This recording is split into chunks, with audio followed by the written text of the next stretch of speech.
KSI versus Amir Khan could be next, since Amir said that there are in negotiations to make this fight happen. But who to win this fight? Well, before we talk about who to win this fight, let's take a look at their latest performances, in which KSI fought Joe Fournier, in which KSI started off very fast, landed some great shots in round 1, until he rocked Joe Fournier and then knocked him out in round 2 with a nasty elbow, in which the fight was ruled a no contest. After this, KSI wanted to fight Tommy Fury, in which it was a very boring fight. KSI did great in rounds 1 and 2, but after this, they were just hugging, little to no action, in which Tommy Fury ended up taking it by decision.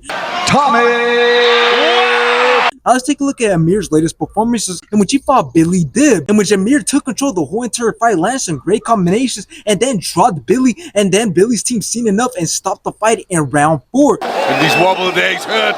Khan goes in for the finish, and he's down. Now after this, Amir went on to fight Kell Brook, in which Kell Brook rocked him in round 1. Trying to get back with a jab.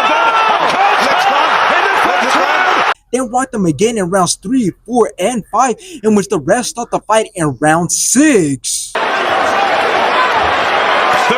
Kelbrook has turned up tonight. Now, when you start to put things together, you will realize that this is not an easy fight for Amir Khan, since it's clear that over the years his chin has gotten worse, and KSI's coach did say that KSI is around 200 pounds, so it's clear that KSI and his team are hoping that he gets big and strong, so that way he could cut down and have a big advantage over Amir Khan. So it's clear that they're leaning towards KSI's power in this fight, hoping that he lands that big right hand like how we see in most of his fights. But now back to what I said about Amir Khan having a weaker chin the older he has gotten. Although that may be true, he is a legit pro boxer and so are his opponents, so it's not like he's fighting some nobody that doesn't know what they're doing. So the outcome of this fight all depends on how Amir Khan is going to react to KSI's style, and if he could work around that, since we all know what KSI has to offer and we all know what he's going to be looking for. But in the end, I don't know who's going to win this fight, but I do know that if KSI wants to win this fight, he has to get the knockout, not only because it would be boring for him to box with Amir Khan, but also if I was KSI, I wouldn't want to risk boxing with Amir Khan considering his experience, regardless of the big disadvantages he has coming into this fight.